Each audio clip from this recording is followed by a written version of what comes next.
Assalamualaikum warahmatullahi wabarakatuh. Alhamdulillah wa syukrulillah Sayyidina Muhammadin wa ala alihi washabihi wa ala amma ba'd. Alhamdulillah kita diberinya kesehatan, keimanan, kesabaran sehingga kita dapat melaksanakan kewajiban kita setiap hari dengan ikhlas, penuh keyakinan, kemudian hati kita supaya tenang. Adakah di antara yang hadir, penonton, pemirsa, atau yang lainnya merasa hati tidak tenang dalam hidupnya? Jawabannya ada yang ya, ada yang tidak. Bagi yang tidak tenang, itu bagi seorang yang pebisnis, mungkin bisnisnya bangkrut atau ditipu orang sehingga hatinya jadi gelisah, jadi tak tenang. Bagi seorang petani, dia akan gelisah hidupnya karena hasil pertaniannya dimakan hama atau kebunnya tidak menghasilkan, sedang biaya sudah berapa keluar. Bagi seorang pemerintah, dia gelisah hatinya karena apa yang dia perintahkan tidak ada yang mau melakukan, atau laporan tidak sesuai dengan target atau yang lainnya, sehingga kita menimbulkan hati tidak tenang atau gelisah. Bagi seorang ulama juga hatinya bisa gelisah karena sesuatu hal order ceramah tidak banyak, kemudian para santri atau muridnya di majelis tidak datang karena COVID-19. Di Makkah pun kan pernah para imam gelisah, pernah resah karena tidak ada orang yang pergi naik haji. Kalau orang pergi naik haji, income masuk untuk negerinya, untuk negeri Arab. Jadi income haji itu sebenarnya sumbangan yang terbesar adalah dari umat Islam Indonesia. Jadi Indonesia ini banyak jasa sebenarnya terhadap perkembangan perekonomian di negara Arab. Ada seorang dosen gelisah hatinya, tidak tenang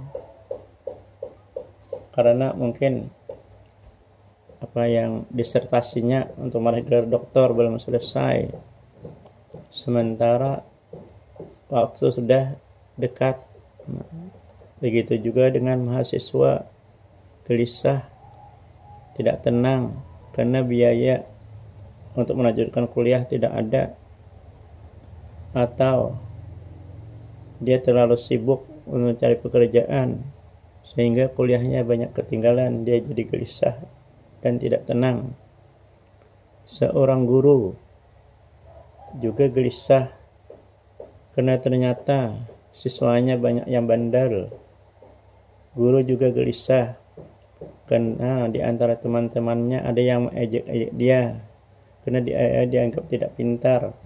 Dan kepintaran itu adalah relatif. Seorang ekonomi, dia wajar pintar di bidang ahli ekonomi, tidak pintar di bidang matematik wajar. Seorang matematika pintar di bidang matematika, tapi mungkin dia rendah di bidang bahasa Inggris, wajar. Karena seseorang itu sudah ditentukan Allah bakat atau talentanya, sudah diberikan kemampuannya. Sebenarnya tidak perlu gelisah. Seorang murid juga begitu, gelisah kalau dia tidak naik karena sering bolos atau yang lainnya.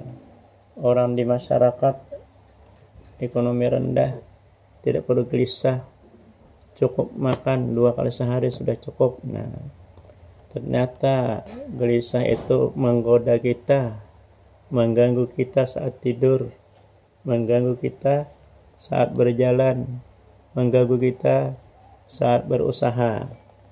Nah, di sini ada namanya salawat hayatun thayyibah.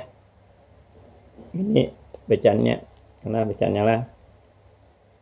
Ya Hayyu ya Qayyum, ya Dzal Jalal wal Ikram, salli ala sayyidina Muhammad wa ala ali sayyidina Muhammad, wa hayyil qalbi wa amit nafsi hatta ahya bika hayatan thayyibah fid dunya wal akhirah innaka ala kulli syai'in qadir. Ini dibaca setiap hari 3 kali. Nah, 3 kali dibaca. Nah, tapi dahulu membaca subhanallah walhamdulillah, subhanallah walhamdulillah berapa suka.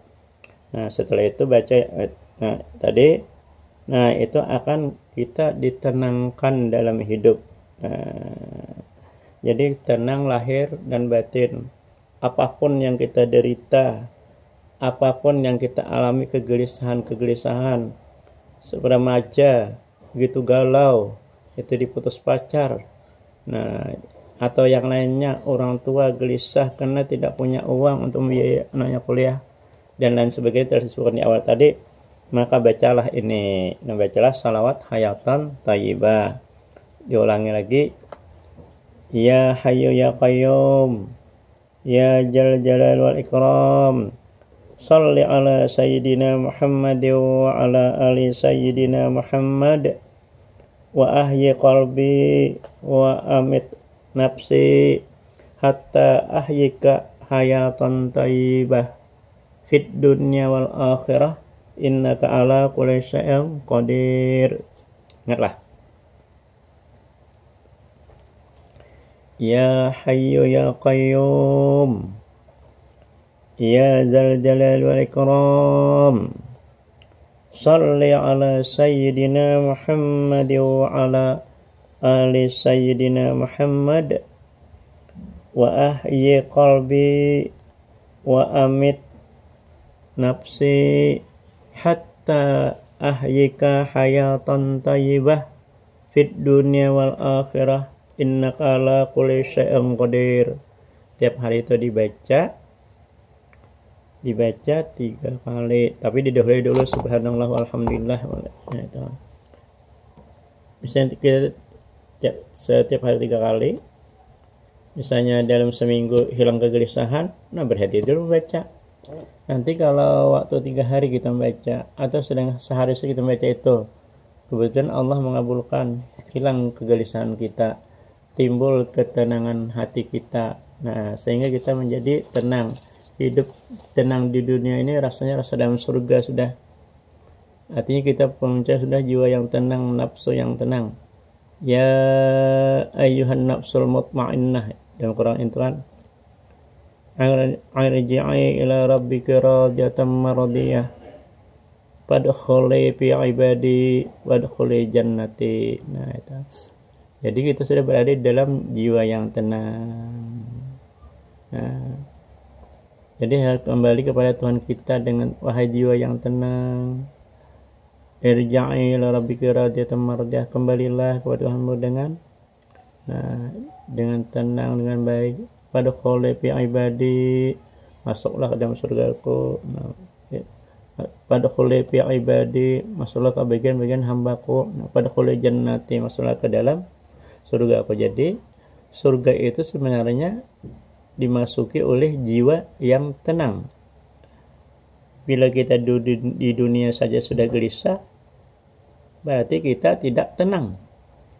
Orang yang tidak tenang berarti susah masuk surga. Nah, terutama surga dunia. Kalau kita jiwa tenang itu nyaman rasanya hidup. Walaupun makan 1 kali sehari,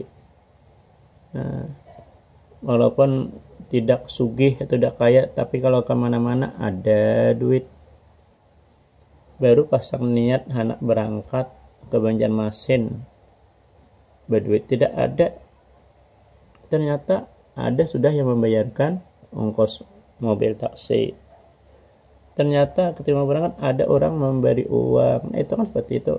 Jadi tidak perlu kaya sebenarnya, tapi bila mau kemana-mana, mau apa yang dibutuhkan selalu ada. Nah itu yang bagus. Jadi itu kita dibacanya 3 kali. Kemudian ingat supaya jiwa kita tenang dalam keadaan apapun. Demikian, semoga ada manfaatnya. Akhirul kalam, assalamualaikum warahmatullahi wabarakatuh.